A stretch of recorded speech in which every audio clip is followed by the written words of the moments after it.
Bean made that beat. Tell her stop playing with me. Now talk about money, then please stay away from me. I see demons, somebody please pray for me. I recline in my chair and wait patiently. Tell her stop playing with me. Yeah. Tell her stop playing with me. I mean, but let me tell you something. Another, when it come to that and sinning, and I wish people would realize this, ain't no sin greater than others. If you're lying, this is just as bad as killing people. So I don't know. I'd rather be lied to than fucking murdered. Hey, they say no. Hey, Make any goddamn sense? I don't put nothing on scale when it comes to the Lord. You'd rather you think that's when it come to, if you, I mean, I'm not religious. Hey, if it don't matter if it's not sit the right same. between No, your heart, it's some people that they looking like, okay, with it. you had abortion, that's a sin, bitch. You over here lying and fucking the preacher in the but they're not the fuck. No, but you got some people. You got some people who really they take that, analyze what I'm saying, and they run it to the ground. Yeah, like I have family members who they feel like they steal, like they steal, or they might have cheated on somebody or something like that under marriage, but they act like wearing a do-rag in churches, you going to hell. Yeah. I've met people like that who I know that. Those are they push the initiative of what they want sin to matter. Like they make certain sins more, and it's like they all the same. No, but they some do matter more than others. Or else why would I don't think it? you think that you would? I think they do. Would you? Okay. Would you rather your mom be lied to or killed? Man, I stand on what I said. Ain't no example. You think that's just as bad? And you turn around and you mean to tell me somebody done did something to your mom? You don't want nothing for. But you know what? But see, that's another thing too. I don't look at death and murder the same as everybody else do. I know my mindset different when it comes to death and murder. What do you mean? I ain't fucked up about a nigga dying. I ain't. Like, when somebody die, I don't be out say that's part of life. I mean, I'm to not. live is to die. Yeah, but still, but that's not what I'm saying. Is that you said, would I look at it worse if somebody died or if somebody stole something from me? No, they both just as bad.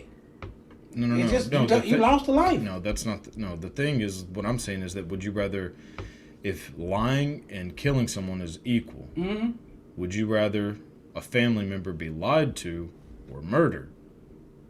Shit, that lie could lead to death.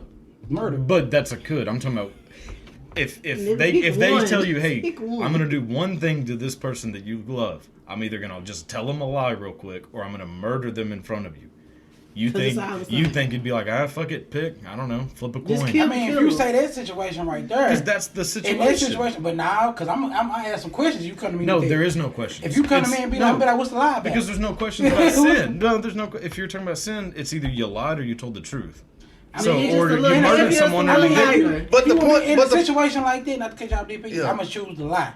But I don't agree with that. I don't think my mind's more complex than that. But the point is, like, people in church, like, that's really churchy, they think, like he said, they be in their line and shit. You come on with fucking do-rag. That's the point. But that's how people. I get what you're saying. Like, I would choose. Yeah, I get what you're saying. But what you're saying, it's not the same thing. How the way I'm looking at it, I get what you. It's perfect. Right. Yeah, I would rather somebody lie. But when I'm speaking on. People in the church act like all sin. They act like they just as bad. Like you might have a deacon over here fucking the church treasurer. We and then they over here acting I get that, but that's... And I'm like, bro, you just as wrong. But we just saying some sin just weigh a little heavier on your spiritual heart. Well, yeah, okay. Got to be religious. If you want to say some it like shit that. weigh heavier. And if it weigh heavier, that means you know something is worse than the other. Yeah, right. Yeah. So that, you know what I'm saying? But then it also goes back to what I said about death too. Some people are scared of death. Me, I believe it's life. Death gonna come out of us. Yeah. But some people I heard they act like you tripping when you say you ain't scared of death. Because I'm not. Well, I mean, life is in the power of the tongue, so it's whatever. Man, you the say. tongue is wicked. But if you speak, if you speak upon, I'm not saying I won't die, but I'm saying I'm prepared to die and I'm ready to go because I know God has me covered. Man, I'm not ready right now. But I'm telling you, it's all I'm ready. Let me tell you something. Knock on wood. Because I'm not going fucking anywhere. I don't want this shit to end. I'm not spiritual. I'm not trying to put that on nobody, but it tell you about when you trust the Lord, you're not afraid of them. That's something I'm going to put on me. I love the Lord, but see, you gotta understand, I was raised a little bit different too. You gotta understand, I was raised by my great grandma. My great grandma knew she wasn't gonna be here forever, so she had to put in my mind, baby, I could die tomorrow. And you gonna have to be ready for yourself. Your mom and dad not around like that, so you gonna have to be tough. You got no choice. No, I get that. You ain't got no choice. You got to be ready for that. My grandma, she's always saying, don't ever be afraid to die. Like don't be afraid to tell people you love them. Tell people I could die tomorrow. Be thankful for living because I am 80-some years old and you was 17. Ain't no way in hell. I just don't. She just put it on my mind. At a young age, you gotta say my great grandma was 60 years old, raising me, telling me straight up, I'm not gonna be here forever. Yeah. So I understand you gonna have to be ready for death because I know I'm somebody important in your life. So to me, life and death is not it. I don't look at it like that. Like when somebody, I don't get all upset when people die. I be like, that's part of living. You living to die anyway. I mean, dying and live. Yeah, like I don't. Here forever. I mean, no. You gotta accept that. That's why you gotta treat people like they somebody while they here. So then when they gone, you ain't tripping because you like, I know I had it down. I call my nigga every other day. We talked every day. I hate it gone because I missed the memories. But if I know my nigga was living right, I know in a better place. That's why folks. Yeah, see, that's my thing. That's why I don't want to die. This shit's over. This shit's fucking. Cody, you think it's going on? Hey, cause for real, cause no, if we gonna go by seeing, hey, no, we go by seeing. A real motherfucker high. Nigga, 400 degrees. You up here talking about you ready, nigga? I don't know if you ready right now. Hey, I'm ready, baby, because God gonna take me where he supposed to be. First class ticket to hell. I need to know. I need another wrist off. Let me tell you something. If I'm on the highway to hell, baby, I'm ready to go because I'm having a good time here.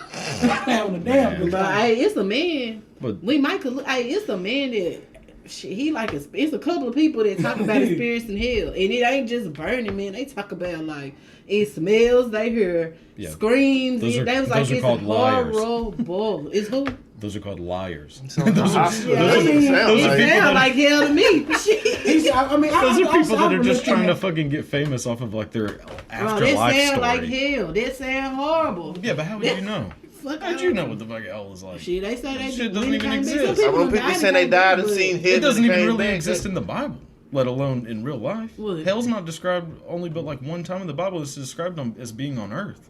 Woo, and he ain't never lied then, cause yeah, hell down here. I know. Well, it's described as being in like a section of Israel. That's where hell is. It's not described as being some place you go to after you die. The only place hell was Hercules. I mean, it was called Hades. Well, no, the idea of hell came from comes from Inferno by Dante Alighieri, the poet. That's how all of our ideas of hell come from that poem. Damn. It doesn't come from the Bible. Hell, the devil's only mentioned in the Bible 4 times, and even then, it's very loosely translated that's what they're talking about. Because they use the word Satan, which just means like an adversary. Joe was arguing with somebody on Facebook so the devil doesn't.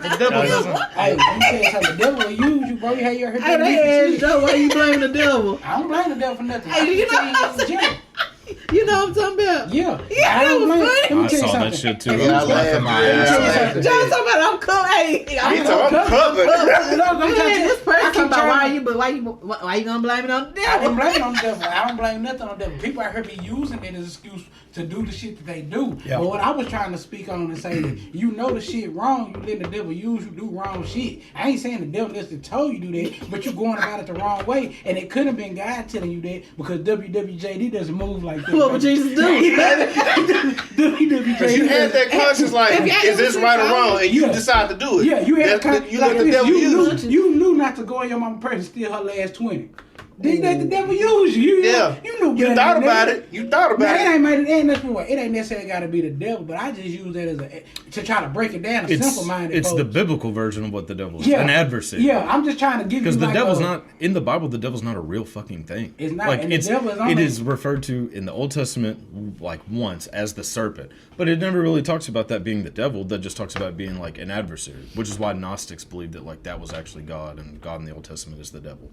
But which technically is because if you they say that Satan came from an angel that fell from I don't know, I don't get involved. But then there's like it's a cool book. It's a really good book. It's a living book. I mean, I've read it multiple times. Every religion has a Bible, so I can't sit up and say the Christian Bible. Only thing I can tell you about religion I can speak on and just leave it on just some fact shit and that I know about religion is that there's a devil in every religion. I will say the Bible and Holy Quran, really, all they shit really tying together. That's the only thing. The thing is, what religion to me is like, it's something people don't understand the definition of religion. It's something that you believe in. Yeah, because you can say the sun and water, the best water. That's your religion. Yeah, I mean, of course. Crazy as this, but I shame motherfuckers because they believe in something else. I mean, I believe that the Bible is a living Bible. It's a living book. Hey, some people hate the fact that I think it was just a book written by a bunch of farmers. It was just a book written by a bunch of farmers 2,000 years ago to try to explain shit. But do stuff get twisted? I do kind of. That's why. Well, it was also translated about 6 different times, so you can't really tell me that fucking book that you're reading in English is meant the same way that it meant when it was written in fucking Hebrew. And then Jesus didn't speak fucking English. He wasn't walking around saying like I be he. Like as he said, like that fucker was speaking Aramaic. Man, they was like the J wasn't which even, is a it dead wasn't language. Even the J back then. Well, his name wasn't Jesus. It was Yeshua. Man, don't let these old. If you go down to Mexico and you write down Jesus, they gonna think you said Jesus. For real. Yeah. No, he ain't lying. She not lying. You write down Jesus on a piece of paper, take it to Mexico. Jesus? They gonna say Jesus. Jesus? Yeah. So hey, you show me, hey, you Bible thumpers. I don't need nobody trying to get me banned, but I ain't fucking with y'all niggas. Fuck them. I ain't fucking with I just nobody. go off You of ain't like fucking with what? Bible thumpers. What a Bible thumper? People that put the Lord people that all they everything. do is talk about the fucking Bible. Oh. Fucking around, put a goddamn a Bible quote every fucking time. Every time somebody dies, quote the same chapter or anytime. And don't get me wrong, I live by Isaiah chapter 40 verse 31. I live by that, but I ain't gonna put it out there. That ain't nothing wrong with being religious and loving the Lord. But when you start acting like you better than people, when you start acting like you better, that's when you gotta let God handle them. I ain't let nobody handle you. I'm gonna handle you. I'm the right one. You come to me with that, I'm gonna be the one. You gonna crucify me today because I'm gonna let you know you gonna quit. You're not gonna disrespect me. You're gonna need a lot of wood for that. With that religion, you ain't gonna do that. A lot of Christians be being disrespectful. But do the quote actually offend you? Yeah. If you try to use that bitch against me on some disrespect, like trying to like if I'm asleep and you want to read me a quote about getting up walking around every day. No, there are people that do that. Like if they see you doing something, they quote the Bible. Somebody might come here and start praying for us, start having our quote saying they need to be covered in the liver. How the fuck we don't? Get your ass up out of here. Yep. Yeah. And then this is one of the most holiest houses you could ever be in, or which called my old lady is all the bitter spirit of good. Hosanna. Yeah. Shit, that ain't shut the fuck up. But now I hate when people bring up that Bible that's beneficial though. Yeah, they do. People try to use that Bible. Like for example, I'm telling you, like goddamn P. Valley. Look at Sister Patrice. Sister Patrice, no ass. Prime example. They know it's people like that in the church. But it's people like that really walking around here. But it's like you say, it's people that aren't religious. That ain't even Christians. But no, some of them are religious. Let me tell you, some of them are. Some of them are. I'm telling you right now, I'm not really religious. I do live. You used to be religious. It don't fucking matter. Right now, what I'm talking about. Wait, hold on. I am not. No, wait. The Bible is still a living. I ain't gotta be no Christian. I'm not gonna tell you what the Bible says. I'm not that person. But man, it is a spiritual connection, and I'm not finna go. I'm not talking about the people that do act like that. I'm talking about the people that don't act like that. Some people that I know somebody had. Yeah, you wanna speak for the people that's cool. And that's what it did. I know somebody that had. Oh, I'm talking about them motherfuckers that the Jehovah's Witnesses. It ain't even Jehovah's Witnesses. Some of them is shirt up and down the road. Not going over. She started praying. Lord, pick the water up. He didn't drop it. Man, shut your bitch ass. Shut up. I don't want to hear that. I know somebody caught a. Don't do that. They caught a flat on side of 20 one time. They started praying. I said, bitch, you gonna get out change some motherfucking time. Talking about the Lord's gonna do. I started praying. Hey, Joe, you know when bad stuff happen, you know niggas start praying. Let me tell you something. I pray when shit going good. That too, but you know you really pray when stuff go bad. No, I pray more when Joe, when I got pulled over by State Trooper, everybody was in the backseat sleep. No, I wasn't praying. I was sitting there with you. Fucking praying. I was just sitting there waiting to go to jail. I was fucking praying. I got all this weed in the car, smell like dope. I was praying. I don't give a man. Another weed case. My mind said, boy. Another weed case. Hey, I was praying. I looked at April and said, what the weed is? She talking about, nah, nigga, you was asleep. Everybody I woke up. So you started praying. No, everybody ain't like they was asleep, bro. I woke up. Because I was looking at you just like this. Man, I said the whole thing. I was looking at you. Hey, man, say. Man, people use that. They use that book when it's beneficial. I hate it. They do. I hate it. They use that book maliciously. That's the people you can't let touch you. You can't. That's a lot of fucking people that do that. Don't let. And see, what I see a lot of all the time. I seen like some people had like a big old ordeal about man. Those tongues? Y'all got heartburn? I have bad heartburn. I used to drink a lot. I thought this was me. No, those are Tums. Those are for my acid reflux. Cody, he gave you some too. I thought it was me. That's something else right there. But now I be seeing a lot of people. They always got your hand down. I be seeing people all the time. They be using like the Bible, like it says in the Bible, the man is supposed to take care of the household. Huh? I thought he had a mint. Well, it is a mint. It's a mint in a way. It's gonna make your breath smell good because it's gonna kill the acid too. So it's gonna cut a lot. Look, I smoke a lot of cigarettes, and I eat food that's not good for me. So I kind of have to take these. You shouldn't. Yeah. At least you kept it 1,000. But you said you know better. You right. You're right. That's terrible. But what were you saying, Dedrick? Yeah, my bad. Y'all start talking about tongues. But anyway, I thought he had a mint. Yeah, I was like, I was starstruck when we said it was tongues. But anyway, I seen when somebody had made like a big ordeal, says about a man supposed to pay all the bills in the house. But how the fuck you try to go by the Bible? But you had a kid before marriage. What I'm saying. Right. That's what people pick that book. They pick and choose. But that's when you throw it right back at them. Boom, you threw the grenade right back. You can't pick and choose. I ain't got time to be throwing grenades with you because eventually I'm going to start throw these hands. Yeah, that's what it's going to turn into. So, the hands of the Lord. It's going to turn into some, nah, man, because then they're going to be trying to say some other shit. Man, look. Beat up the pastor for playing with me. Well, hey, he should have prayed a bit before he stop playing with me. Yeah. That's all I can say. Like they used to say, like, oh, if you don't go to church, you're going to hell. Boy, fuck you. That's a motherfucking lie. You know who didn't go to church? Jesus. Jesus didn't go to church one goddamn time in that book. That motherfucker was walking around the desert talking to prostitutes and drug addicts. He was not. For real, that's why I be telling people, like, man, he was hanging out with Mary Magdalene's, slut ass. Jesus will be over there hanging on the south side right now or the east side. Yeah. Whichever one. But he gonna be around the robbers and the drug dealers and whoever, but man, he was the one. But hey, that's why I say you got. That's what he gonna be. He ain't gonna be over there with the. And that's why I say, what would Jesus do? That's why I say you got to. And this go back to not even just religion. This awful subject. That's why I say you got to treat people better than they treat you. You got to treat people good as possible, even when you ain't in the mood, because that's what Jesus would do. It's just what he would do. If you want to be, that's what I say. People they overlook the real shit, and the real shit is just about every religion is about treating people like somebody. Yeah. And when I say treating people like somebody, you ain't looking at color, you ain't looking at their orientation, none of that. You're not supposed to care about none of that shit. As a person, yeah, you're not supposed to care about. I'm not supposed to care the DP darker than me. I'm not supposed to care the Cody white. I'm not supposed to treat you different because you're a woman. I'm supposed to treat everybody in this room the exact same. I cuss you out just like I cuss him out. You cuss me out just like I cuss you out. It's the same thing. And I cuss you out just and that's what. But people lose sight of that, and that's what I'm saying. I'm speaking on the people who have lost sight completely of that. You want to make a religion? No. Nah, I'm good. Okay. We could get taxes. I don't believe in Big one. Mike. But we could, Killer Mike. Killer Mike. Yeah, Killer Mike made his own religion. The religion Sleepy. His friend is called Sleepy. Half asleep. Yeah, and people were falling for that shit. I've dabbled in a lot of different religions. Shit. That's some cult shit. Yeah, I mean, I used to dabble in a lot of religions. So. I'm good. I don't think I. Did you ever go to LBT? No, that was one that I tried to stay away from. Was Baptists. Yeah, Baptists are kind of the most fucked up people on the planet, really. Damn, I'm Baptist. Yeah, wow. They don't follow. So you still on that little blue and red bus back in the day? No, fuck, I did not with the. No, you weren't Baptist. What was you? Not Baptist either. What are you? Pentecostal. Whoa.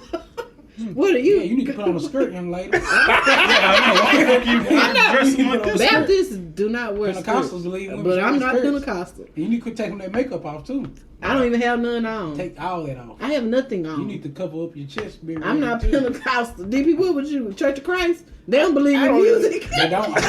But see, let me tell you something. The church we went to was Baptist. It was a Baptist church. But let me tell you how fucked up I am when it comes to religion. My mama is Church of Christ. My mama's side Church of Christ. My dad is Baptist, and I was saved in the Pentecostal church.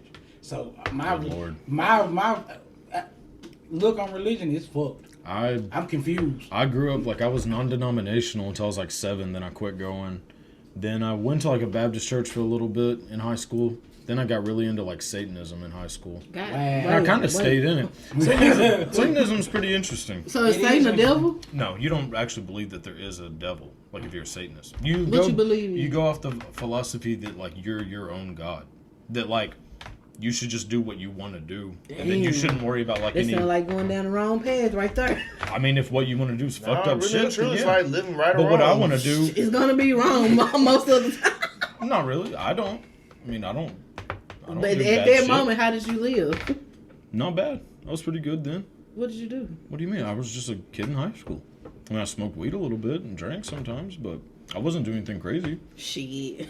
But it's the idea that like you take away like any moral that's been set you like reevaluate it and decide, should I be following this? If you agree, then you follow it. If you don't agree, then you don't follow it.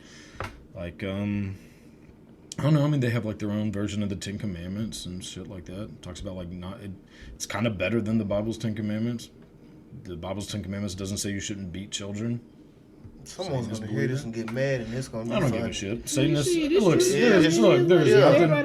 only people that shit on Satanism are people that don't really know what it is. Because if you read about Satanism, it's actually pretty interesting, and it's not as like crazy as it sounds like it is. It's a philosophy. It's not a religion. They don't believe in like entities. They don't believe that there's a god or a devil. They just call it Satanism because like Satan in the Bible represents like freedom. Like he's the serpent that tells Adam and Eve. No, But how is it not? Like if you read the Old Testament, think that Satan represents freedom? yes. In the Bible? So if you read the Old Testament and you read, and the serpent's supposed to represent Satan, what was God trying to keep people from doing? Learning, because the tree is supposed to be the tree of knowledge. But the serpent's the one who told Adam and Eve, you should take a bite out of that fruit and experience knowledge. That's not freedom. That wasn't freedom. Knowledge is freedom. No, being suppressed. Being suppressed from knowledge is not freedom. On earth. No, it's not. Shit. No, if you are dumb and you have no knowledge, you are suppressed. Why do you think people end up in shitty situations? They have a lack of knowledge. That ain't freedom. Yes, it is. The more you know about something, the more free you can be. But if you walk around stupid as shit, people can do all kinds of stuff to you. But it's not stupid if God told you not to do it. I get what he's saying. It's just like somebody. But it's not just a person. But if it's God that told you not to do something, God is God. Yeah, whoever your God, if He told you not to do it and you did it, you did like the wrong thing when you could have a good life. So you kind of picked the rotten apple and you. Right, but guess who else used that same fucking logic on people? Slave owners. Yeah, that was the exact same logic that they wanted to be that's God. the conversation I ain't ready for right there. Yeah, but that's the they that always look at themselves as God. I'm ready for right there. They ain't ready for that one right there. But that's the same logic. The same logic is that, well, if you do what I tell you to do, you're gonna have a good life, even if what's happening is not the best for you. But like the freedom, okay, if that represents freedom, yes, that's a lot of bad shit happened after that. When she was just going so good. Okay. But that's the point, is that they were living in ignorance. Adam and Eve were ignorant to everything. So, okay. There are people that are just ignorant as shit, and you see them, they look like happy as hell. But they're fucking ignorant. So, ultimately, they're the people that are the easiest to manipulate. Like, if I wanted to manipulate someone, I'm not going to manipulate someone who's intelligent.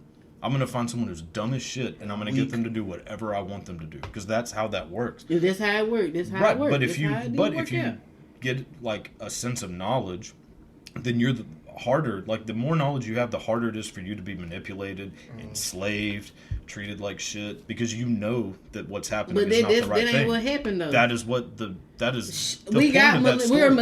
We got that shit done. It's just like somebody staying in a small ago. town and they don't know it's much more than this. Right. It's the same mentality. So you saying you think that biting the apple is freedom too? It was freedom because they were able to gain knowledge. I can't agree with that. I agree with the concept. How is it not freedom? So take away and it's nothing good that came from that.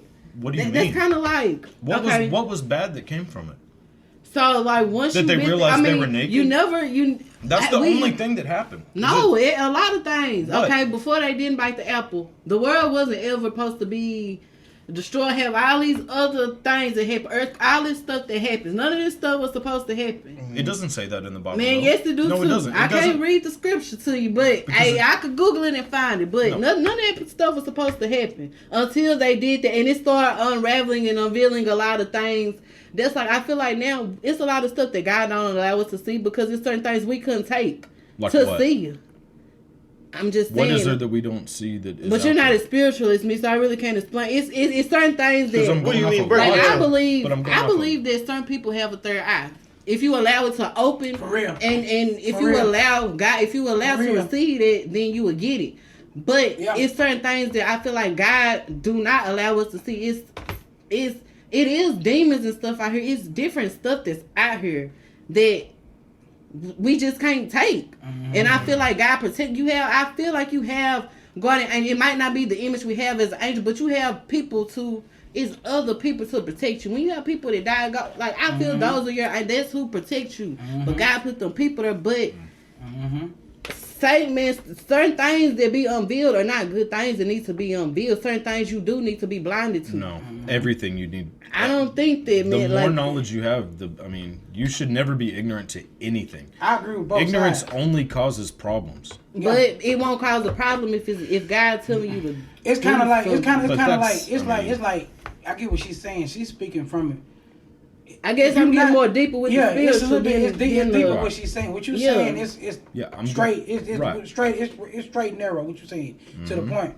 But when it's like things like I can speak on that. I can chime on it because like things like I tell people, I'm not religious. I'm completely against church and all that stuff that come with it. Mm-hmm. But I do believe because something has touched my spirit. I don't know what it was. I can't say if it was. I feel like it's something up there high because something touched me. And when I say something touched me, it touched me and gave me the ability to see this. I have a spirit of discernment. I know when somebody don't mean me no good. I just know. I don't know. Maybe I'm a mutant. Maybe I'm X-Men. Maybe Professor X. No, you know what you are. But I see shit. Maybe you're just more aware. Maybe that is. Which is something that maybe that is. No, or maybe your third eye is open. But there is no third eye. Man, we all know there is not a third eye. But you Cody, that's what you believe in. But see, that's not a belief. That's how you feel. That's a sense of opinion, and that's what you think. But that's not an opinion. And like I say, mine it is an opinion. Cody, how is it an opinion? It is a third eye. No, okay, everybody don't have it. And like for instance, I don't think that I don't necessarily agree with everything she's saying. I don't agree with everything she's saying. I got my own opinion is that I believe in energy. I believe, like I said, when I see people, I see green, red, and yellow. Most people gonna think I'm sounding crazy when I say that, but it is. But when I see people, that's how I see people. If I see red in somebody, I know you don't mean me no good. You might not be a bad person, but you don't mean me no good. When I see yellow, it's neutral. When I see green, you everything about me. You wish nothing but good in me. Right. That's just how I am. I don't believe that has to do with religion or what you're saying. Right. I believe that is my own purpose of my divine entity. Something just came to. That's why I say something has came and put something on my spirit. It might. When I tell her this, she might think it's God. When I tell you that, you might think it's awareness. If I tell DP that, DP might just think, nigga, you smart as hell. But I'm just saying, that's why I say that's an opinion. I get what you're saying. I'm just saying it's an opinion based off the fact that somebody else might not agree with you. No, but I'm not going off of an opinion. No. Okay, see, but what you just said. But it's opinion. So everybody got an opinion. Yeah, because you're more like scientific. You want stuff to be proven. That's how but certain things. No, it don't. It don't be like that. You can't explain. Like what? It's a feeling. You can't explain. What? Shit, we can't explain. It's within your soul, man. I'm telling you. What is there? Cody, it's certain things. I'm gonna tell you this. I'm gonna tell you. You can't. I ain't gonna say it. It's not me. No. Say it. Say it. Say it. You don't put it out there now. This TruChat. This TruChat. You got some of these men out here looking like women.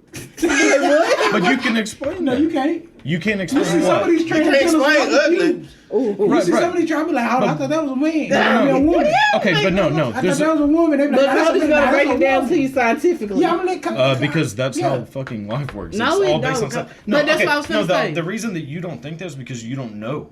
No, you have to receive certain things. No, it's that's not that the reason is that you are ignorant to what I'm talking about. No, Cody, you're not accepting what I'm telling you. Because it's not real. Yes, it is. You're saying, how do you But get... you have to prove that something is real for it to be real. Okay, listen. No, you don't so have to prove it.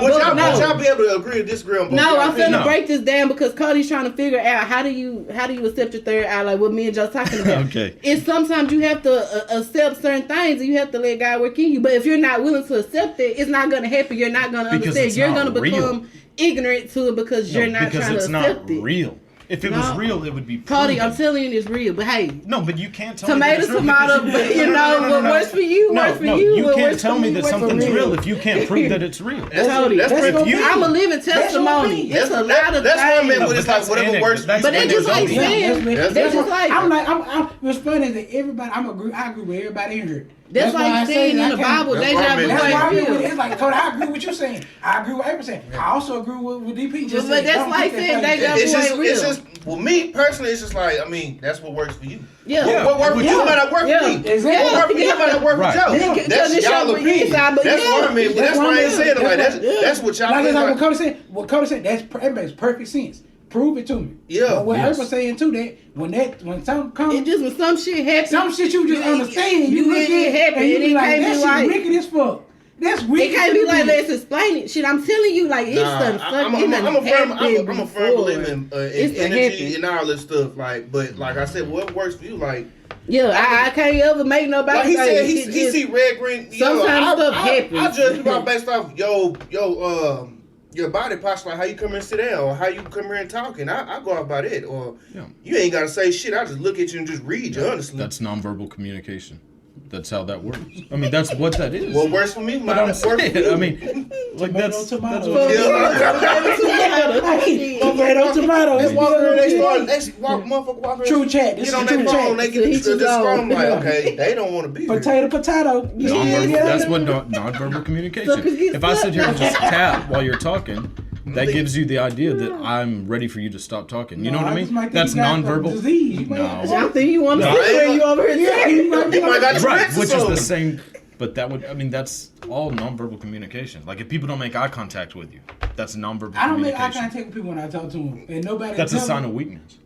I just don't make eye contact. But it is. It's a sign. If you're not able to like talk to somebody and make eye contact. I mean, I can make eye contact. Let me make it clear because I don't nobody saying Joe weak. I'm kind of the. I ain't gonna think it's weak necessarily, but it depends on the situation. It depends on the situation. Now, if you on some real nigga shit, I'm gonna look at you in your eye. But when it come to me just on some drives, just looking at it, I can't because I start laughing. Yeah. But it's kind of like I'm looking at you. It depends on the situation. I'm not gonna call you. I ain't gonna lie. Every time I stare at somebody, I start noticing everything wrong. It's just me. I've always been impressed. Because you're a hyper aware person. Yeah. Like you're aware of shit like at a faster rate than most people. To you keep on doing this like, okay, it sounds like you lying about something. Something ain't right. Yes. Like I might be looking at you and I might realize that your nostril is hanging. Yeah, anything. You know, you just never know. But that's But when I be talking to some people, But when I'm when shit's serious and you, when shit's serious, I'm in your face with it. Hey, when shit's serious, nigga, I'm looking at you. Right. Like, I'm really trying to intimidate you. So I'm looking at you. Yeah. Because I want you to really get scared. Because I'm really gonna jump on you. So you need to. When I be talking to people, I be looking in their eye. They get to looking at me like this, and they look at them like. Yeah, and we talking about some real nigga shit. Like, if I ask you if you broke in my house, and I'm looking at you, and you get to looking out, I'm be like, this nigga broke in my house. Oh, you know something. You keep looking on. Yeah. But if we just sitting here dry talking, and you just staring at me, I'm gonna think that you on some other shit. And you trying to read into something. Nah, I'm gonna think that you can't be gay.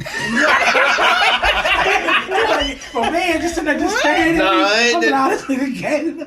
What the fuck? Like, nah. But not if you're talking to somebody. You know how, okay, so as a dude, I know how I look at a girl when I'm interested in her, even if I ain't told her. Oh, yeah, you can tell by a dude. Well, I'm just looking at, but if I'm talking to another dude, he starts looking at me, and like, the eye contact is not breaking, I'm gonna be thinking, oh, this nigga right here. If he just looking starstruck, like, look off, nigga. Like, look at the you being strange, bro. Look at the sky. But also, like, maintaining eye contact is a way to show that you're paying attention to something. It depends on the conversation. That's why I said it depends on the conversation. But like I make eye contact to people when I talk to them because I'm having a serious no, it's not even if it's serious. Like if we're just fucking around, being whatever. But you still look. You looked out then. That's what I'm saying. But I needed to. But I'm talking about some people don't. I'm talking about a weird person. No, but okay, if somebody's just dead eye, like a fucking school shooter, then that's. I'm talking about like on some. Motherfucker just staring at you like this.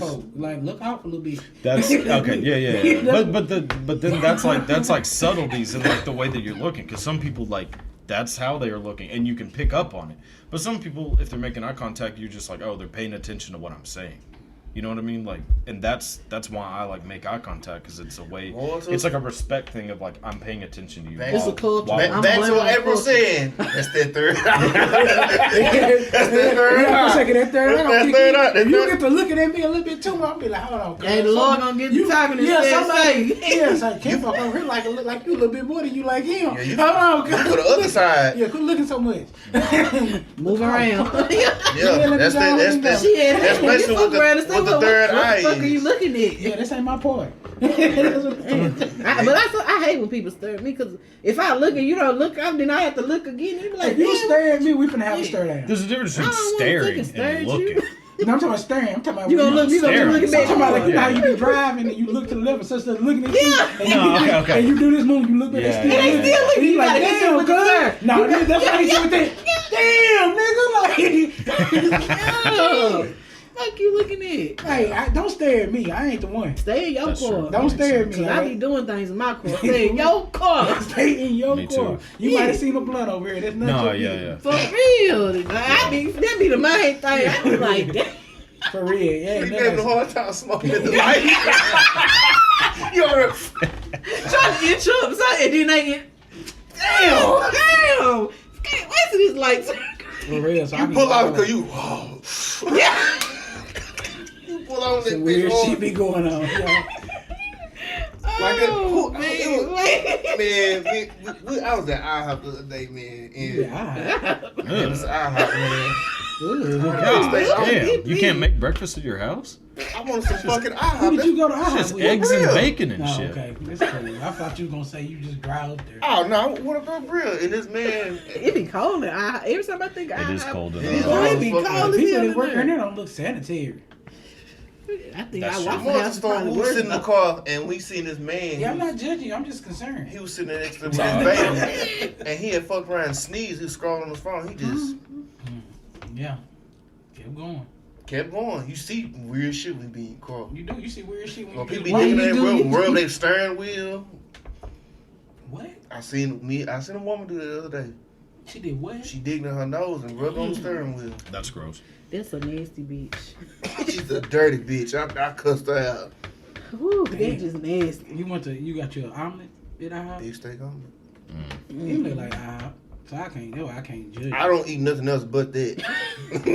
I'm not eating nothing Yeah, they different. got some other good stuff. Their though. burgers at IHOP are Yeah, actually we really went good. one night. We did go to IHOP that one Yeah, I time. did try to count DP and y'all talking about y'all in I the know, week. we did go to Yeah, I IHOP one really time. did. Yeah, I kind of I counted you out, but I ain't big.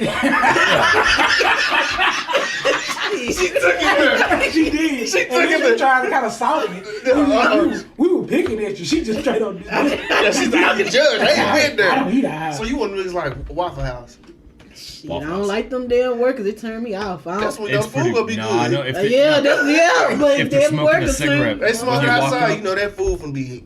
I'm just gonna be Boy, real. when you see Bobby and them motherfuckers with them cheese eggs, the black hey, them cheese eggs gonna be everything So you with think that sausage patty.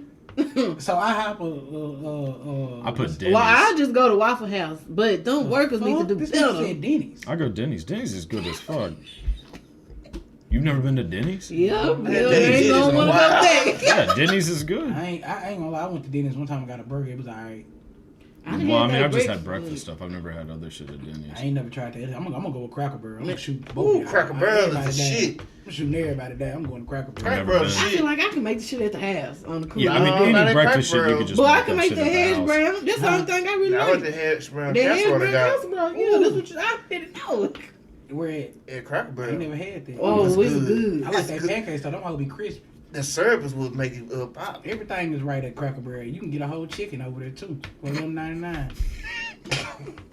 I got it. Yeah, I bet you do. Sure did. You thought It whole wasn't fucking fried thing, or didn't you? roast Fried, history. baby. They had fried They chicken. got come with 2 legs, a wing, and a breast, and a thigh. I ain't finna That's a shoot lot of the shit goddamn with you. chicken. I ate the whole chicken. And I had I speech bet. cobbler. Good lord. You one of them people eating, so I need some sweet. You need to go. You gonna do- Sweet ass. Yeah. Licks all his fingers Yeah. after each I need bite. some sweet now. Actually, Trey got me eating cobbler. Let me eat it before I get to the house. Eating it. Yeah. Nah, Eating Trey it in got the car, me breathing heavy. Oh, I hope nobody Trey got you sees. eating it. Trey got me eating cobbler. Trey said he like pecan pie. I Oh, love pecan pie is my favorite. I love I pecan fucking pie. love pecan Joe pie. might make a good pecan pie too. I Really? just like the top part. That should be good. Well, what the hell was the rest of What you it? mean? What you mean? You just Like the top part, like the pecan. Yeah, Pecan? yeah. So you just eat pecans? You don't like the filling. Yeah, I like the filling with the pecan. Okay, so Well, what the hell filling else make is it- the I don't want the fucking fucking pecan pie? crust. Oh. I don't like the So you just fucking want? So basically, you basically eat pecan off of. Yeah. Man, I scooped this shit. No, out. she's the I filling, probably too. get a Why little don't you bit. just go What get a is bag that of filling? pecans? No, I want Caro, the sweetness. Yes, Caro is Caro Caro served. something. Yeah, it's a What? special Yeah, kind of I syrup. like I don't know really filling. what it This is. shit be or good The though. filling and the pecan, I don't want that crust shit. We need to see if Miss Pooh can make us pecan pie. She make a pecan pie cheesecake. Damn, God I ain't damn. thinking about this shit like that. How this gonna work? You can just put half cheesecake, half pecan pie. I don't know. Put a pecan pie on top of the cheesecake. In a plate. Oh yeah, I don't know. I'll take it. That's like an egg. It's kind of like making an egg pie with a cheesecake. I don't know if they would work. I don't think that'll work. I don't know, Cody. Pie a little warm. Yeah, but pecan pie you don't eat warm. Yeah, I don't eat. I eat it cold. I eat it, but either way, but I like sweet potato pie. I'm gonna keep mine. Nah, sweet potatoes the best. Everybody can't make sweet potato pie. everybody can. That's what I was trying to I get had to make. somebody sweet potato pie one time. That shit was green. What Did the you fuck? eat it? What the fuck did you eat? I don't know what. But did you eat it though? I ain't eat it. Oh, okay. Yeah, good. I ain't never seen no green sweet potato pie. Fuck no. Something went wrong. They were acting like it was normal. I never would talk to him again. Me Was it either. St. Patrick's Day or something? Nah, it was I know, there's only one way that. Yeah, that's what I'm thinking about. it was some white folks though. Huh. It was. I mean, it is 2020, so we're at the 20th year anniversary for Scary Movie and Meet the Parents. That's right. Does it That's feel correct. like it's been 20 years? I know. Tell me about it. I don't look a day older, thank God. Yeah, no, I mean, it's unbelievable. We just celebrated the Scary Movie 20th, which was really fun. And, Yeah. you know, I think the Meet the Parents one is coming up in Yeah. the fall. So that'll be really fun, too. I mean, it's really crazy that, you know, those are two movies that are universally loved. You know, like everybody, everywhere I go, all walks of life love those movies. So it's fun, you know, and yeah, it's crazy that it's been 20 years. It's kind of unbelievable to me. And that, you know, so much has happened for so many people involved, you know, success-wise in that 20 years is awesome. Do you remember, I will say just Meet the Parents at least, do you remember your first day meeting Robert De Niro? I do. I do very well. I don't think I'll ever forget it. You know, I grew up in Tribeca, which is I grew up across the street from Robert De Niro, and you know, I never knew him before personally, and he didn't know me obviously, but you know, I knew of him, right? And he lived literally across the street, like I could see into his window from my roof, and and you know, whenever you're going to work for Bob. He's got the final kind of approval of you. So they said, "Oh, you got to, you know, you got to go meet Bob." I had met everybody else and auditioned a whole bunch, and they said, "All right, you know, the last level, the last boss is Bob." So I went to meet Bob at a place called Bubby's, which is in Tribeca, and where I worked like every summer when I was a teenager. And so I had to meet him there. And, you know, I think he was kind of shocked that he was meeting somebody who was literally from across the street from him, you know. So, and that may have sealed the deal, to be honest with you, because, you know, I met him. We talked for a bit. We went for a walk around the neighborhood. I kind of jabbed at him a little for ruining the neighborhood. Which I think he found amusing, and then and then by the time I got on the subway and got home, they had already called and said, you know, you're good to go. So yeah, I don't think I'll ever forget that feeling. You know, it's just it was pretty great in so many ways. Like not just because you got the job and you're going to work with Robert De Niro, but like the whole thing was very cyclical for me because I'm literally from that neighborhood. You know, and it was just like it was very special. Was it all, like, at all intimidating? I mean, it has to be intimidating to act next to Robert De Niro. You know, I mean, it's a comedy, but still. When I was younger, I, like, definitely was cocky, and so I had less fear, you know? Like, I've definitely acquired more of that kind of fear as I've gotten older for some reason, but, like, so I don't remember having that so much as, like, I kind of just remember being in, like hypnotized by the fact, you know? And so you can actually see it in the movie. We have a scene, he's such a good actor, that we have a scene where he finds the weed pipe in the jacket that I lent to Ben Stiller. Yeah, the sculpture. And he asks me if it's my weed pipe. And like he was so good in that scene that I forgot that it was Robert De Niro, and I just felt like my dad was accusing me of smoking weed. And like, you can see, because they use that take, like I am actually stunned when he's asking me if it's my pipe. Like I'm like, it's not mine.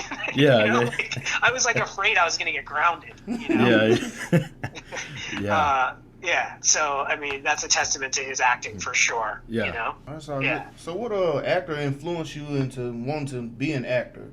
So, you know, it's kind of funny because like I was like a fine arts kid. I was gonna go into that world, you know, of painting and drawing and stuff like that, and be an artist. My whole family are fine artists, you know, visual artists. And I started taking improv at my high school, like after school, and I sort of like had this, you know, spiritual awakening or something from it. And I was like, oh, this is really fun. You know, if I can kind of work in this fashion, that would be awesome. But I did not want to be, you know, part of the Hollywood machine. It really was not my interest. Like, I'm not one of those people that was like, my dream is to be a famous actor, you know, like I just had no interest in it. I just kind of liked doing that stuff. And then coincidentally, they made a movie about like all the kids I grew up with, which I was in, which is called Kids. And that was right. And that was you know, we just celebrated the 25th anniversary of that. Yeah. So that makes me feel really old. But that's even though I still look 17, but I look like a 17-year-old with a gray beard. Yeah. I mean that's a hell of a movie. But yeah, so they, you know, we did that movie, and it was kind of just like, you know, they said, do you want to come in and read for this? And I went with my best friend, and you know, my best friend got a bigger part than I did, and we were kind of like, okay, like it's something to do this summer, let's just do it. You know, it wasn't like, yes, we've made it, you know. And I don't think anybody in that movie really had any inclination as to the kind of hype that movie would create, and the, you know, how provocative it would be. So, you know, I did that, and then, you know, I had a good time, and it kind of made a stir at Sundance that year, and out of that, an agent called me from LA at my house and was like, I'm at this agency and I saw you in Kids and I think you could have a big career and blah, blah, blah. And I was like, yeah, no thanks. And I hung up on him.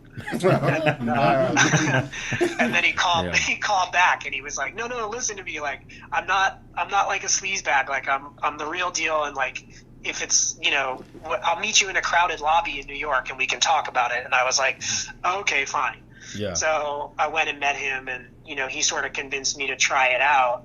And then very quickly, I started going on auditions, and like one of the first auditions I went on was Dead Man Walking, and I got that part playing Sean Penn's brother. Yeah. Me and Jack Black, me and a young Jack Black, and I know that was good. Yeah. Yeah. Well, that's, was Susan Sarandon, right? Yes. Isn't it Dead Man? Yeah, Susan Sarandon and Sean Penn, and it's a great film. Really great film. And, you know, that was like now I'm on like a big Hollywood movie set with these movie stars, you know, and like, it just was such a fun experience. And I was kind of like, okay, you know, there you go. Like, I'm going to do this. Like, this door has opened for me, and like, I'd be a fool not to see where it takes me. So, you know, that's what kind of got me going in this business, you know. How did you prepare to play in like horror movies? How did you prepare? Well, I think so when I was younger, I really wanted to work in like creature and monster effects. Like, that was my dream.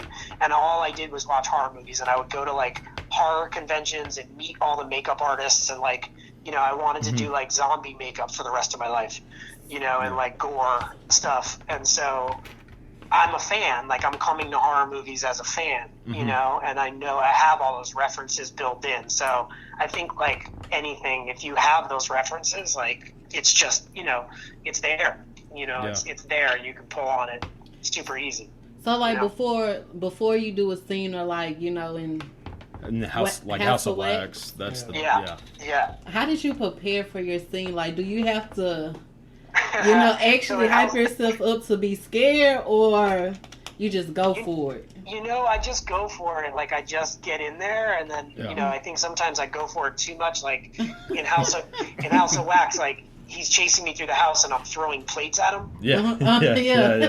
And they were like, okay, like the real actor is going to be, in the mask coming after you. It's not a stunt guy. And so they were like, be real careful throwing these plates because like they're breakaway plates, but they still will hurt if it hits him in the face, And I'm like, yeah, sure, no problem. Like I got it. We practiced a couple times. And then like, they're like, action. And I'm just in it. Right. And I'm throwing plates and I hit him right in the nose, like dead in the nose, in the face, stunned him. We had to stop shooting for like 20 minutes. He was pissed off, but it's real, right? I make it real. That's my job. So and then making movies, like especially horror movies, the stuff with effects, it's tedious. So it's like my head gets cut off, right? Yeah. I mean, they had me like 5 days in a row. They had me laying on like a rotisserie and with green dots on my neck, and they would just be like, okay, now pretend your head, and they would roll me over so that like it looked like my head was rolling, and I had to do that over and over and over again, and then they just, the magic of movies is they make it look like it's all intense and happening right on the spot. So wow, that sounds really fun. No, I mean it's so fun, and then imagine if it's like your wheelhouse and like what you've grown up watching, and then you get to do it. It's really fun. So I love it. I love horror movies. I just directed a horror movie. Which will be coming out hopefully this year, if not 2021. What's it called? It's called Exploited. Okay. And it's a erotic horror thriller. It's set in a college campus, and it's set in the kind of webcam world, the webcam fetish world. So it's kind of like I took my inspirations from like all the John Carpenter movies, and then Greg Araki movies of the 90s, and stuff like that. So it's sort of like a by the numbers 80s horror flick, but with these sort of erotic fetishistic tones to it. Oh hell yeah. That sounds gonna be good. What made you get into wanting to be a director? You've been doing all acting all this time. What pushed you to be direct movies now? It's funny because I just told you the whole story with the acting stuff, but I took a film class in high school before the improv class and all that, and my dad used to make like music videos when I was a kid, and he was kind of an editor, and I grew up watching movies all the time, and so I think that I just subconsciously or even consciously wanted to be a director my whole life if I was going to work in movies. Like everything was leading that way for me in my heart. So and acting is great and I love it and it's fun, but it's also, it's sort of single focused. And again, like I'm not a guy who wanted to be famous as John Abrahams, I just wanted to work in movies. So directing for me is sort of encompassing of all my creative interests, right? It's got not only the acting thing, but the visual art side of me and the music side of me and, all those things that I have the references for. So I think that's why I like directing and why I want to get into it, And also being an actor, I mean, it's a lot of rejection, and, even if you're successful, anyone will tell you it's a ton of rejection. And, it just gets to a point, at least for me, where I'm like, this is not the life I want to live. I don't want to really run through a field getting smacked in the face to one time not get smacked in the face, and if that's going to be the case, I got to enjoy it. And so directing is just more enjoyable in that sense, know? What do you think of the horror movie remake phenomenon that's been going on for about the past 20 years? I mean, House of Wax is a really good example of one that actually worked and is a really good movie, but there are a lot of them that are not good and they should have just left alone. I mean, it's funny, I grew up watching all those original William Castle horror movies like House of Wax and House of Haunted Hill, like the originals, you know. And I love them, and they're campy and like and all that. And I think like the remakes of those work because they're kind of campy, you know, B or C grade movies to begin with. But then, you know, like I just was not a fan of the kind of music video remakes of like Texas Chainsaw Massacre, which I just think, forget as a horror film, Texas Chainsaw Massacre is like some of the most brilliant filmmaking ever. Yeah. Like, you know, I mean, you do not realize you're watching a movie. It's like you're watching a documentary, you know? And it's amazing filmmaking. So like, you know, those ones I could never really get behind, you know, and I'm happy that like in the last 10 years you've got like, you know, Blumhouse and stuff that A24 is doing and so many others that they're kind of like, you know, besides the big studios remaking stuff in their catalog, like they're bringing new voices and new stories to the screen, you know. So I like that. And also overseas, like, you know, there's so many good Asian horror films that are really truly horrific, and you know, especially like South Korean horror films. I mean, there's so many. Yeah, like The Audition. So, I don't know if you ever saw that. But that like weird like section of like time where they remade Nightmare on Elm Street and they remade or whatever, you know, Texas Chainsaw and all that. I did think the new Halloween was really good. And I like the new one. Yeah, I did like the new one a lot. But they kind of kept it. I mean, it was a remake, but not necessarily a full remake. I mean, it was also like kind of more of a retelling of the story than an actual remake. Yes, right, exactly. It's not a remake of that same story. Yeah. You know, it's continuing the story and the legend, and I thought they did a really good job. But, you know, like, it also chose to, like, skip over 20 years of other Halloween movies, you know? Like, so... Yeah.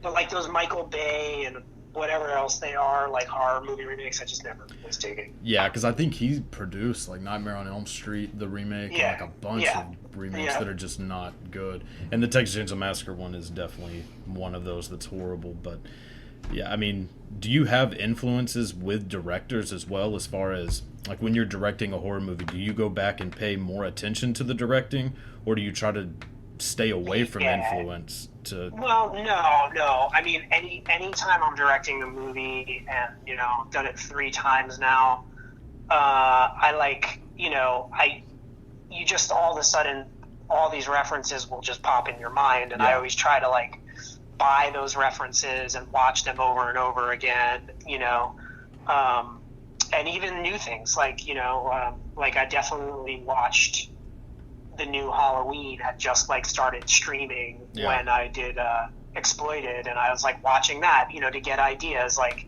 you know, it's not to copy, it's just like you're like, okay, you want to make sure your rhythms are right, you know. So anytime, I mean, my first film is not a horror movie at all. It's like a heartfelt dramedy, and like, you know, I watch like a lot of John Hughes movies and a lot of like, you know, I'm a big Cassavetes fan, so like, honestly, it doesn't really matter what kind of movie I'm making. I'm always watching some Cassavetes movie. Okay. That makes sense too. Yeah. I was going through and reading a little bit about you, and I seen that you had worked on the Ellen Show. With the controversy she's getting right now, do you have any take on that? Do you feel like that, you know, she was a rude person? How was your feeling when you worked with Ellen? So I haven't really spoken out about that. I think, you know, it's always hard to tell, and I haven't like researched the cases against her enough. So I can speak from my experience only, and I don't really care to like pass comment on anything that's going on just out of my, you know, I'm not informed enough to pass a comment about it. But my experience was that you have somebody who is arguably one of the most successful homosexual women in the world, and I think people don't understand the pressures that come with it, and I saw it daily. You know, I worked on that show for a year. Like, you have no idea the amount of death threats, and that we had bomb-sniffing dogs had to sniff the whole audience every day when they came in. And, you know, I mean, to live your life in that kind of fear and up against all those challenges, not only as a woman, but also as a gay woman, like, you know, you're going to have your moments. You know, I don't care who you are. Like, anybody's going to have their moments when they're in TruChat. that kind of position. And, you know, so, you know, from where I stood then, I would, you know, I would just let it go, because I'm like, you know, she's up against enormous pressure every minute of her life. She's got a 10-person security detail 24 hours a day, you know, I mean, and they're needed. Like, you know, so for me, I just, you know, I let it go with a grain of salt. Now, I do not know the specifics of the cases against her right now, so, you know, I can't comment on that. Like, I don't know what the, you know, how severe it is or abusive it is or not, as, you know, I just don't know. But from where I stood, you know, I was just like, this, you know, everybody has their moments. Come on, you know, and like, you know, that show is created the day of, meaning that we come in the morning and we go over everything for the show that tapes later that day. They write the monologue that day, everything. So that's stressful too. You know, it's not like there's 2 weeks of planning that goes into that one episode. It's done that day, you know, and you know, that's stressful too. So, you know, that's my feelings about it. Yeah, you know, I think that my take was always that, like, pretty much the Ellen that you see on television is pretty much who she is. You know, like she's a good-hearted person who means well, you know? Yes, sir. And everything past that is just a human being having their moments under those pressures, you know?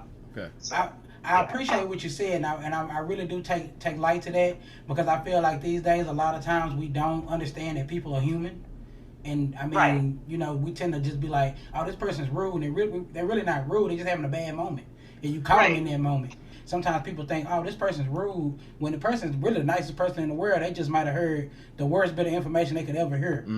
So for you to bring light to that, I mean, I really appreciate it. Legit. I mean, imagine if every day you came into work and got a letter that said, you know, excuse my language, I fucking hate you and I'm going to kill you and I'll be at the show today. You know, living your life like that is terrible. Like, I mean, you know, I don't have to live my life that way, you know, and I can't imagine. So, you know, there's that. And then, you know, I just, I mean, I think that's, you know, that's pretty much what I feel about that, you know. And again, I you know, I don't know the details of the cases, so I can't say, like, I can't defend what's in those cases. I can just tell you what I saw. You know? Yeah, and that's what, I mean, everything that I've read, which who knows how accurate anything is, really just points towards more of her just being more of like a perfectionist, which how are you not gonna be when your name is on the show? Like, I mean, like you have to know that because like how you're saying that it's shot same day that it, I mean, if one little mistake happens, I mean, it's a disaster. Yeah, so, but also, you know, this is where it clicked for me. Really clicked for me is we had Oprah on the show as a guest, and Oprah played her therapist in the episode of her sitcom where she came out of the closet. I don't know if you guys remember, and like that was a big deal. They lost advertising, like, you know, it almost ruined Ellen's career. She didn't work for 3 years after that. You know, and Oprah. So, you know, like I said, Ellen has a 10-person security detail, if not more, every day, round the clock. Oprah showed up. She has one guy, one dude, who is her driver and her security guard, and he never leaves her side. But, you know, he's not a big dude. Like, you would never look at this dude and go, like, he's a killer, you know? But, like, right? But, like, so they were talking, and Oprah said that she got more hate mail for being associated with homosexuality on that episode of television than she ever did in her career as arguably the most powerful black woman in the world, right? You know, for the longest period of time. And I really heard that and was like, geez, you know, that's crazy, right? Like, you know, America has a bigger problem with homosexuality than it does with a black woman in power, which was shocking to me because I just, you know, up to that point, I didn't see it. I thought it would be the opposite, you know? So it was real interesting to hear Oprah say that. And, like, you know, I just really, I just felt the heaviness of that on Ellen, you know? Because you would think Oprah's getting hate mail all the time. And, it would be just as extreme, if not more. Yeah. So, for sure. That's really shocking to hear. Yeah. So to go back to kids, because I mean, probably like this generation, myself included, not a lot of people have seen it, even though they probably should, because it is, I mean, like you said, it's provocative, but it's a pretty important movie for people to watch. I mean, did you have much contact with Harmony Korine? So like it's like the way they made that movie is so I'm from downtown Manhattan. Yeah. And like, if you were from downtown Manhattan back then, there's really only a finite amount of kids in downtown Manhattan back then. Yeah. And, none of you ever really go above 23rd Street. Mm-hmm. So like, everybody hung out at Washington Square Park. Whether you were like a club kid like me, or you were a skater kid, or you were like a thug or whatever, like everybody hung out in the park and everybody knew each other and kind of like, would intermingle a little bit. And that's really because of Harold Hunter, who was like the diplomat of every clique. But so like I knew of Harmony because he was around, and like I would see Larry Clark around, and the way they cast that film is like they just basically walked around the village and the park and were like going up to every kid and being like, hey, come in and read for this movie, if you want, with like your friends. And and that's how it was. It was like these group auditions where they would just have us all read together, and then they would like pick and choose from those auditions, like this guy for this part, this guy for that part, so that was how it worked, Yeah, I mean, is it kind of crazy to see like how someone like, let's say like Rosario Dawson, because it was it was like her first movie, I think. It was everybody's first movie. Yeah, so to see that nobody was an actor before that, and Rosario, and I was 16. I think everybody else was like 17 or 18 or maybe 19, and then Rosario was 14, and she was like, she's from like, she's from like the Alphabet City. She was just hanging out on her stoop, and they walked by and we're like, whoa, what's with this girl? Like, she's beautiful, and and then boom, like she's like got some of the most aggressive dialogue in the sexually aggressive dialogue in the film. And she had never even kissed a boy. Yeah. So, you just knew, like, oh, there's something special about this girl, right? Yeah. But you weren't like, this girl's going to be this, none of us were. Like, we just thought we were making some art film. It wasn't like, where we made it to Hollywood, it wasn't like that at all. Yeah. So, yeah. All right, John, I also seen that you did Law & Order. And you did it twice. Do you feel like you may be able to do it again? Because I love Law & Order. I would love to do Law & Order again. I would love to be a regular on Law & Order as opposed to a guest star. But Dick Wolf, if you're listening, I'm available. Shout out Dick Wolf. I did. And it's funny because when you're a New York actor, which I was for a long time, like Law and Order is a rite of passage because back then it was like one of the only shows that shot in New York City, and it was like you had to do it. And I was lucky enough to do the regular Law and Order, and then I did an SVU a couple years later. Yes, so and I love that show. Who doesn't watch that show? Like me. It's a great show. Every time USA put it on, I'm there. I mean, it's just Put on the testament marathon. to the success of the show. Like, it's been on for whatever. I mean, SVU's now been on for like 20 years or something. Yeah, something like that. It's been 15 years. Long It's crazy. time. Yeah. So I mean, the switch from acting to directing. I mean, do you feel like a certain intimidation with directing actors that have been around, for a while? Like, I mean, you directed Chaz Palminteri, Ron Perlman. Like, do those? I mean, is there some kind of intimidation of being like, man, I have to somewhat be the boss of these guys, even though they're, been around forever? I think that, like, but I'm a dive in head first kind of person. So it's like I don't like to slow down enough to register those thoughts, because if I do, then I'm gonna be in trouble.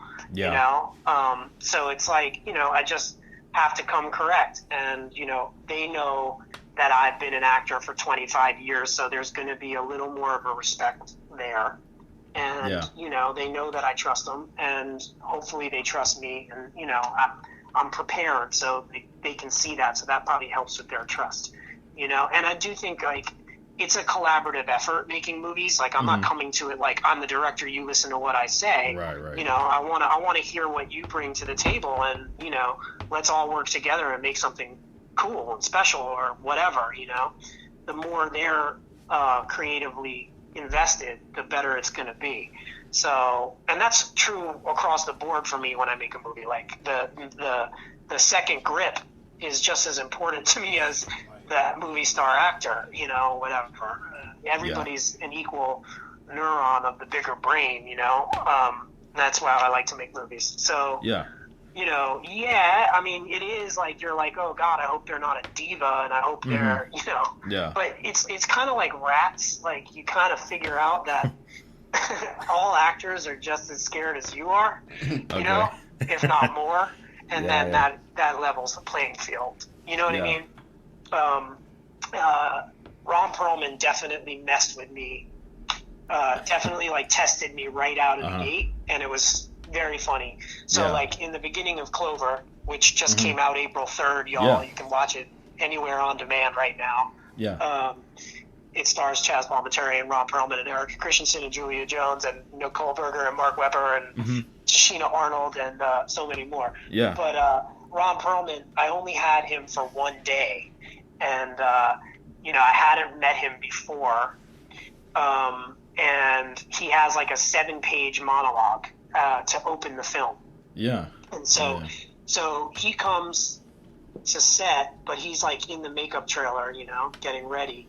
And they come to me on set and they're like, hey, Ron wants to talk to you. There's a problem. And I'm like, oh God, what's the problem? And they're like, well, he doesn't have the monologue memorized. And I'm like, okay, cool. So let me go talk to him. So I go in there and I'm like, how you doing? And he's like, you know, I'm doing good. He's like, look, I don't know if I have this whole thing memorized, you know, and I don't have it. And I'm like, all right, well, you know, look, it's a big chunk of dialogue. Like, it's totally understandable. I'm like, let's just do it in pieces. We don't have to shoot it. It's not a play, right? We don't have to do 7 minutes straight. We'll do what you get, and then we'll cut, and you'll learn the rest, and then we'll do that piece, and we'll do that piece, and we'll cut it together, and it'll be fun. And he's like, yeah, I'm just fucking with you. He's like, I know the whole thing. And I'm like, okay. And he's like, well, maybe not. I don't know. He's like, let's see. And I'm like, so now I'm kind of nervous, you know? So we get in there, and I'm like, all right, you know, let's rehearse it a couple times. I get like a PA to run the lines with them and everything.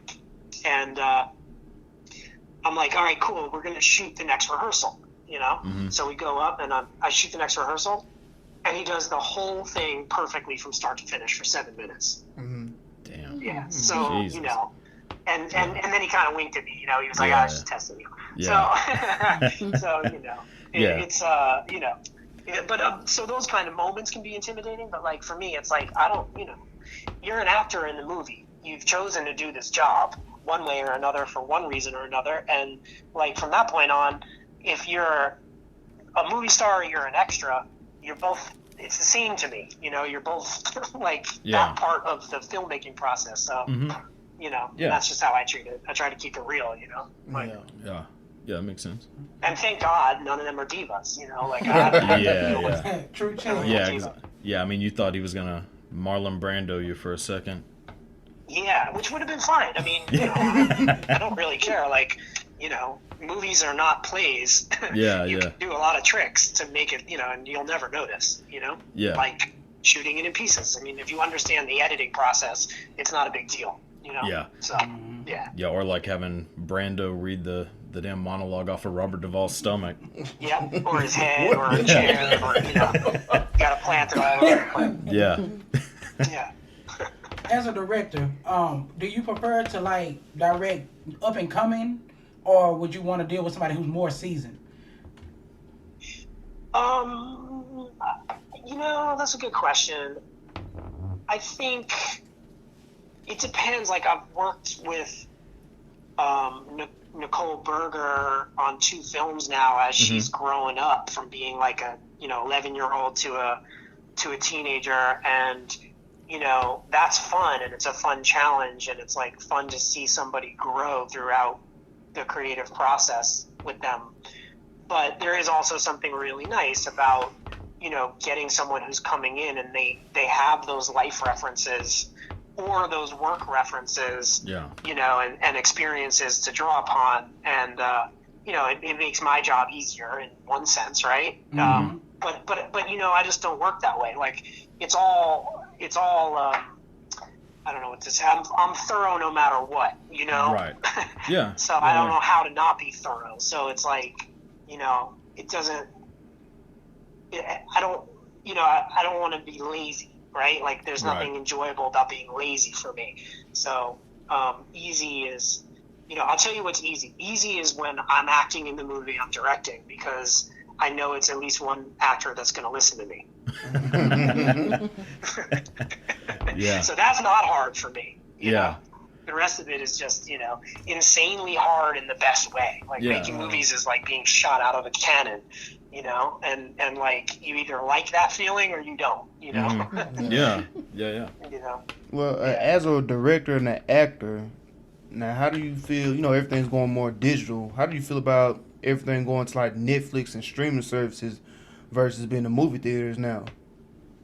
Yeah, so I mean, it's a good question, because I've had to deal with it a lot lately, because my second film, Clover, came out April 3rd, and we were due to come out in theaters. And I am of a generation that thinks of movies as being on a big screen first. And I made Clover. It's an homage to all those kind of movie theater movies that I grew up with. I made it for the big screen in a sense. And, so then we weren't able to release in theaters, and we had to release straight on, on VOD. And, that's a bitter pill to swallow, but, but the thing is that, if you're under 25, you don't think of movies first as being on a big screen. You think of them as being on a device. And your only interest is to watch them on a device. Right. So I think you kind of have to figure out how to tell an epic story on a small screen, and I think that's possible. I really do, and I think if you know that going in, you can accomplish that. You can accomplish something that is just as effective on a 6-inch screen as it would be on a 70-foot screen. So but for me personally, my desire is to see my movies on a big screen, because that's what I think of when I think of movies. Like, I don't want to watch them on an iPhone, but I do, and it's not so bad. It's okay. Like, the story still works on me. And I think that, like, the other thing is, I came up in the independent film world, and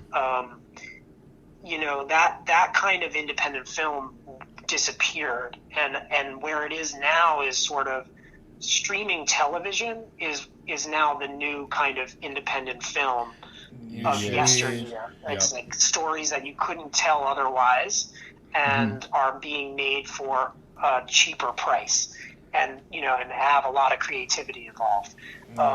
And I think that, like, the world of streaming film is kind of great, because it gives a lot more people a potential outlet for their product.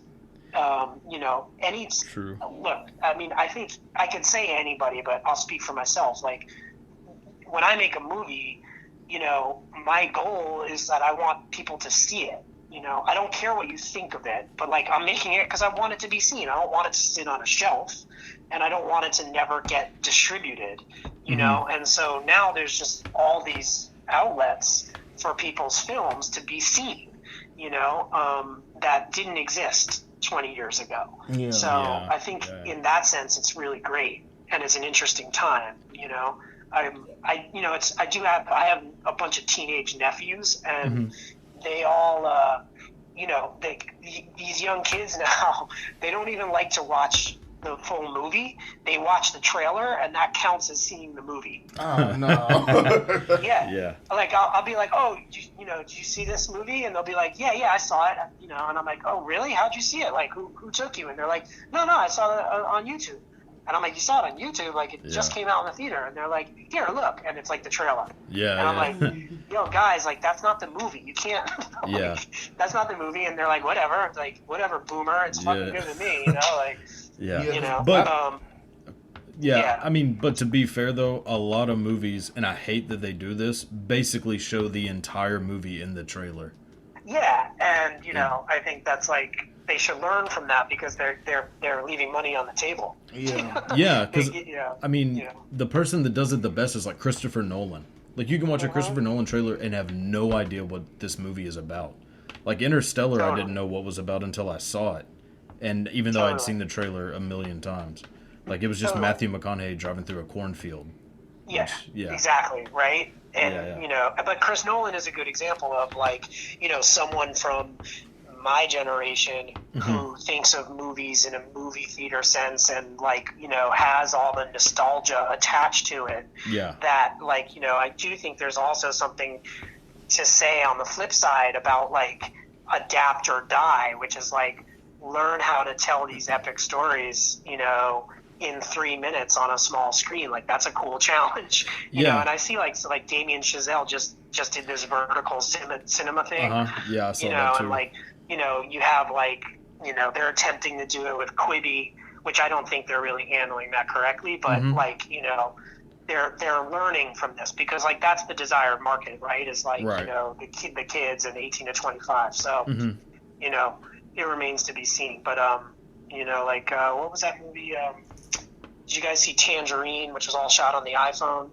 No, I hadn't seen it, but I did. I mean, the only movie that I've seen that was shot on an iPhone, I think Hardcore Henry. I don't know if you saw that. I think it's like a Neil Blomkamp movie, I think.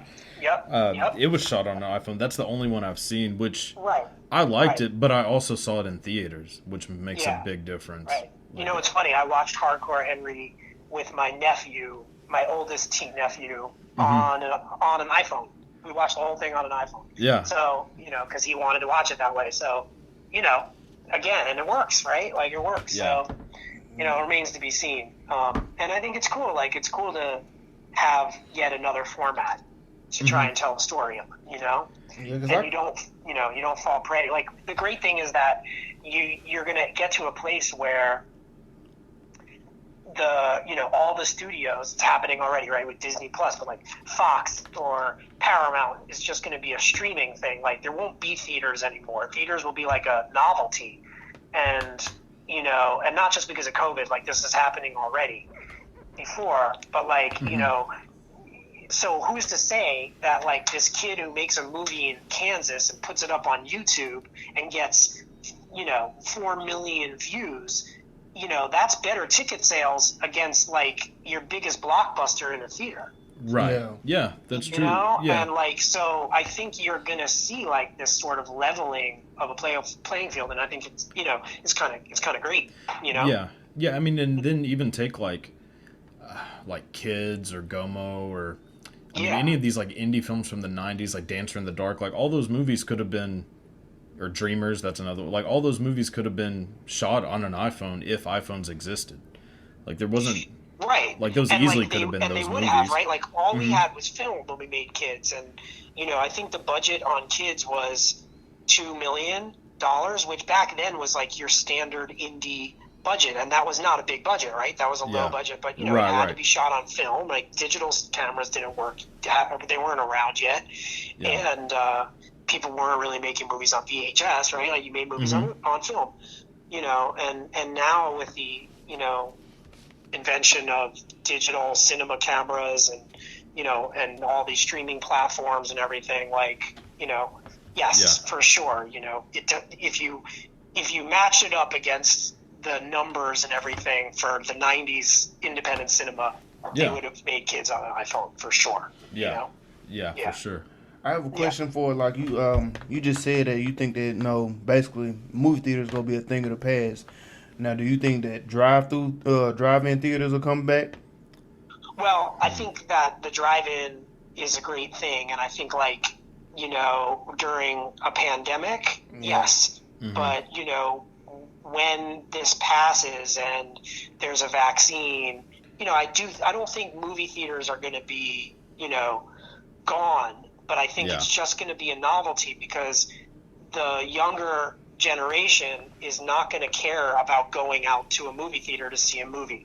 It's only going to be, the my generation or our generation and upwards as we get older that will want to go see things in a movie theater. So I just think it's not going to be the money making, flagpole, tentpole for movies anymore. It's just, it's just going to be like for old people. Yeah. Well, yeah, but I mean, there is something kind of like sad about that because that's what, I mean, I grew up, that was kind of my goal as a kid, as I wanted to be a director, go to film school, and I don't think that would have ever crossed my mind if I hadn't seen like certain movies in theaters as opposed to seeing them at my house. Yeah. So I wonder if that's going to do the same thing to kids now, but maybe it won't. Maybe it'll just make them go more independent, and then. Yeah, I think there's another side to that, which is that like the idea of fame has changed. So I think like when we were younger, you had to achieve fame by artistry and craftsmanship. And I think that like that changed with reality shows and with social media where you can be famous just for doing nothing, right?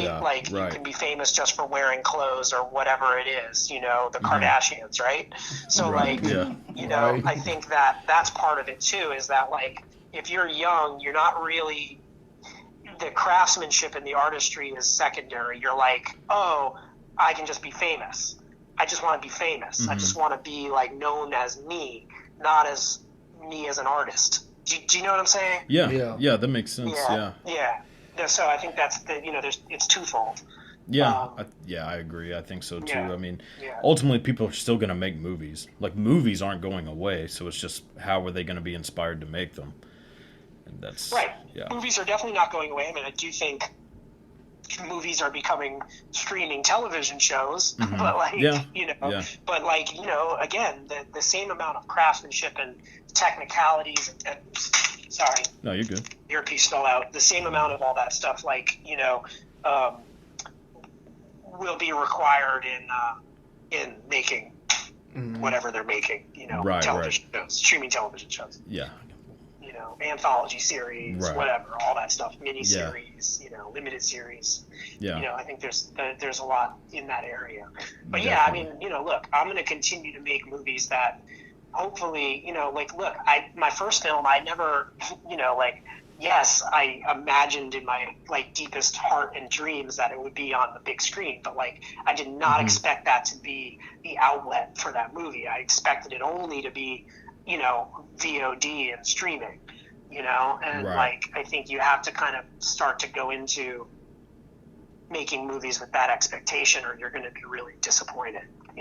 It's really hard to get a movie in theaters. I mean, it's really hard. Yeah, I mean, I don't know what the percentage is, but it's got to be less than 1%.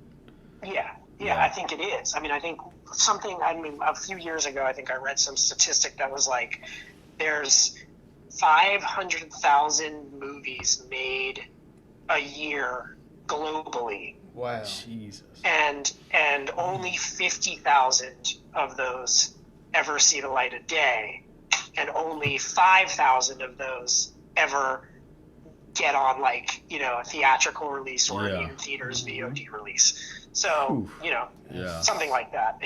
I'm slaughtering the data there. No, but it's something like that. Yeah. Maybe it's 50,000 movies are made globally and 5,000 only ever see the light of day. That's probably what it is. Still, and that's crazy. That's that just goes to show you. Wow, man. Yeah. So I mean, we're pretty much at the end point. I don't want to keep you too long, but I do have one more question. If you could bring back any actor from the dead to work with, either as a director or as a co-star, who would it be? Oh my gosh. Yeah, I know. Or direct. Or direct, yeah. You could be the director of this actor, or better yet, both. Both. Yeah. There's so many. I know. Yeah. Just to throw it out, I always pick Marlon Brando. That's my go-to. So. Right. I mean, definitely anybody from the John Cassavetes camp. So like, let's go John Cassavetes, let's go Peter Falk, and let's go Ben Gazzara. Okay. For me, that would be really fun. Yeah. But then like, I like so many character actors, and like, there's so many older movie stars, and do you guys know who Dick Miller is? No, I don't think so. What was he in? I mean, I probably would know him, but Dick Miller. There's a documentary about Dick Miller. He was a character actor, and he's in like every Roger Corman movie. Okay, you know who he is? He's the neighbor in Gremlins. Oh, okay. Oh, I know. He's also the gun salesman in Terminator. And like, yes, the one that gives him the shells. He's like and in one or two scenes of so many movies. Like he's been in something like 300 movies in his career, and he just died recently. And like, it's a career that I've always envied out of anybody. Like that's the career I always wanted. He worked consistently, and like you didn't know his name, but you saw his face, and you were like, oh, I love that guy. And like I think that's always great. Like you don't lose your anonymity. Yeah. You can still walk down the street. You're not famous for being you. You're famous for the work you do. And like, I would love to work with that guy. Like I have a real blue collar sensibility to all of this, and like I always respect the kind of blue collar journeyman guys, and girls that did it before me. You know? Damn, I went the opposite. I would have been Brando. Well, look, I mean I also like don't want to give you the obviouses, right? Like, true. Yeah, sure. Yeah. Marlon Brando, Yeah, no, it makes sense. Marilyn Monroe, even like that would be fun, But, maybe a little frustrating if you ever heard like Laurence Olivier stories about it. But, yeah, exactly. Yeah. But just don't try to do a serious film with her. Do a comedy. Yeah, like, those she's always a master work. comedian. Yeah. Did you ever see Some Like It Hot? Yeah, that's one of my favorite movies. I love Some Like It Hot. And like Some Like It Hot, it was like a reference for me for Clover. Because like I'm trying to. Clover is like an homage to all those kind of ride the line and comedy movies that I grew up with, and Some Like It Hot's probably my oldest reference, but it definitely is one. It's a great film. Billy. Yeah, that's awesome. Wilder, Yeah, man. Yeah. All right, man. I did want to throw this out there real quick. I want to slide this on there. Do you have any advice for anybody that's up and coming, or just thinking about acting? What's one thing that you could, what's your big brother moment? My big brother moment is, if you're sure you are thick-skinned enough and believe in it enough to put up with all the rejection, because there is a lot of it, and it's not an easy road, then do everything and anything you can, and always be teachable. Like, don't judge, I couldn't say one line in a student film because, like, that's not what I want to do. Like, if you want to be an actor and you want to work, you need to learn. And the best way to learn is from working. So, do everything and anything that you can do, and always be teachable. Always don't ever come to something from being an expert. The best people out there, Robert De Niro, Al Pacino, they don't approach things from like, I'm Al Pacino, I'm Robert De Niro. They come into every project with just as much sort of fear and vulnerability and humility as the guy who's never done it before, and that's why they're great, So that's my man. Love it. Yeah.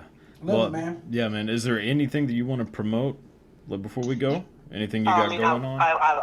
I've shamelessly promoted Clover a couple times, but again, go see Clover. I'm in it, and I directed it, and there's lots of amazing people who I named before who are in it. Jessica Zor, Mark Webber, Chaz Palminteri, Ron Perlman, Tashina Arnold, Julia Jones, Erica Christensen, Nicole Berger, Chaz Palminteri, and more, Jake Weber. Go check it out. It's on demand right now. It should start streaming somewhere pretty soon. So if you don't want to pay for it, wait and you can stream it. But don't wait if you can spare the money, because it's good to support indie films. Definitely gonna check it out. Yeah, and I got Exploited coming out sometime this year. That's the horror thriller, college campus horror film, and check out All at Once, my first film. It's available on Amazon and Tubi right now. You know, whatever else, man. Go watch Meet the Parents and Scary Movie. They're good a second and third time, or a 20th time. Timeless. Definitely timeless. All right, man. Yeah, well, we appreciate everything. It's been a real good time talking to you. We'll be sure to let you know whenever the episode's out. I'll get back in touch with you then. But Thank you so much for asking me to do this. I really had a lot of fun, and thank you. We really enjoyed talking to you. Trap, you know? Appreciate you doing it, man. We really do. Thank you. I'm wishing you all the best, and be safe. All right, be safe and healthy, and peace and love and all that stuff. All right. Thank you, John. You too. Man. Peace. Tell her stop playing with me. Let's talk about money, then please stay away from me. I see demons, somebody please pray for me. I recline in my chair and wait patiently. Tell her stop playing with me. Yeah. Tell her stop playing with me.